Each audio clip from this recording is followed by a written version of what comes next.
Coaching ideology that rewrites relationships at work. How coaching ideology turned belief into certainty. This article does not argue that a coach caused a marriage to end. It shows something more precise and more troubling. It shows how a relationship was reinterpreted, validated, and effectively decided inside a workplace, using the same ideological assumptions articulated openly by Jay Hedley and his collaborators when they talk about relationships, growth, and development. What follows is not inference. It is mapping. The setting that matters. The key conversations did not happen at home. They happened at work. Weekly Zoom catch-ups with a manager, Carol, gradually became support sessions. They were not counseling. They were not mediation. They were not bounded by professional safeguards. They were one-sided emotional processing inside a workplace already immersed in integral leadership, coaching language, spiritual self-help ideology, and uncritical belief in growth as rupture. I overheard what was said. These statements were not later reconstructions. They were spoken plainly, calmly, and repeatedly. Statement 1 foot. I have learned new ways to look at relationships and no longer believe in long-term ones. Hedley's ideology. Hedley repeatedly frames long-term relationships as static, past referencing, need-based, developmentally limited. Suffering, in his model, comes from clinging to continuity. Growth comes from transcending it. Lived expression. This is the ideology's conclusion, stated in everyday language. Not, this marriage isn't working. I don't know how to continue. But, long-term relationships themselves no longer make sense. The belief change comes first. Behaviour follows. Statement 2. I don't want to be working while Pete is pottering in the garden. Context that matters. I was 9 years older. I was a stay-at-home father. I was financially dependent at that point. For the previous decade, she had been trying to manifest wealth for the family. This was not about laziness or resentment. It was about status asymmetry becoming permanent. Hedley's ideology. Growth is framed as movement, striving, expansion. Stillness, contentment, or life stage slowing is implicitly lower stage.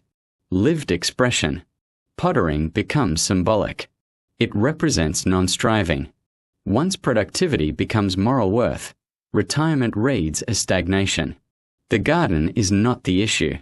The worldview is. Statement 3. He did everything for me. I don't even know how to register my own car or get a pink slip. Hedley's ideology. Hedley describes most relationships as need-based, unconscious, built around covert dependency. Helping is reframed as immature need satiation. Lived expression. Past care is retrospectively reclassified as infantilization. Support becomes something to escape. Independence becomes an identity to perform. 2 weeks after finally leaving, she rang me asking for a vegetable peeler. The issue was never actual incapacity. It was ideological relabeling. Statement 4. I've been growing for 20 years. He only now wants to start. What growth meant here? Her growth was defined as spiritual ideology, self-help frameworks, coaching language, manifesting narratives. My growth, as an introvert, did not count. Coaching kids' sport, serving on committees, building and maintaining a school website, receiving an education award, sustained community contribution. Hedley's ideology. Development is hierarchical. One partner often moves ahead. Difference becomes developmental asymmetry. Waiting, repairing, or slowing down is unnecessary once asymmetry is recognized. Lived expression. Growth is narrowly defined. Everything else is erased. This is developmental ranking in conversational form. Statement 5. Pete's kidding himself if he thinks I'm going back to him. Where this was said. Not to me. To her boss. At home, the language was, I just need space. Let's work on ourselves. Let's see what happens. At work, certainty was already in place. Hedley's ideology. Wanting continuity equals clinging to the past. Expecting repair equals suffering. Those who still believe are not there yet. Lived expression. Hope is reframed as delusion. This single move erases responsibility for reassurance, intimacy, ambiguity, prolonged emotional access. Once the other person is kidding themselves, the moral ledger clears.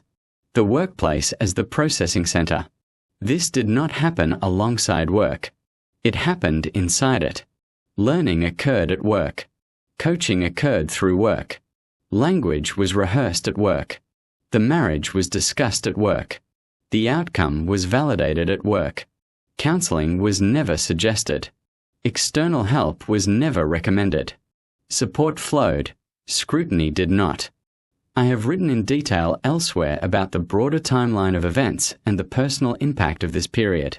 This article focuses narrowly on ideological alignment. Readers wanting the full narrative context can find it here in my article. She changed indeed. Journey of transformation. And when doing the work becomes a license to leave. And Jay Hedley and Joseph Scott on relationships and development word-for-word revoice conversation. Carol was not neutral. Carol got her. Her two friends were not neutral either. That mattered because Carol believed in the woo, as said by my ex. Kinesiology was used as therapy from her friend Jillian. Sian, who quickly became BFF, told her she was doing this to be the best you can be and bring out the goddess within, later encouraging her to do a 21-day Gabby Bernstein manifesting challenge. Spiritual intuition replaced grounding. Carol was twice divorced and didn't need a man setting the framework of independence. Inside this belief system, Carol was not just supportive. She was proof of arrival.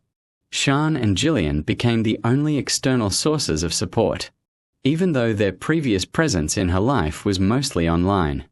No instruction was needed. Validation was enough. Why her mother was re-evaluated. Once long-term relationships are downgraded, the lives built around them must be downgraded too.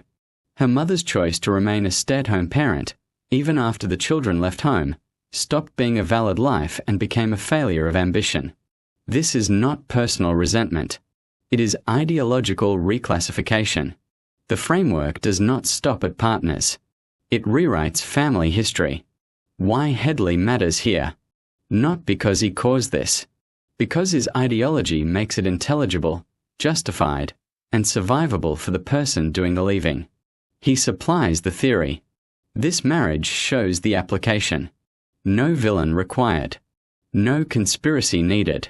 Just belief alignment, unbounded workplace support, and a framework where certainty equals growth and harm becomes collateral.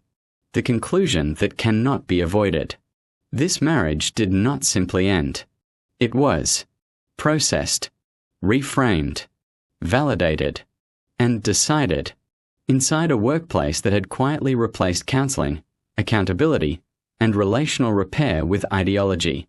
That is the risk of totalizing coaching systems. They do not tell people to leave. They make leaving feel inevitable, enlightened, and morally clean. And by the time anything is said at home, the work has already been done elsewhere.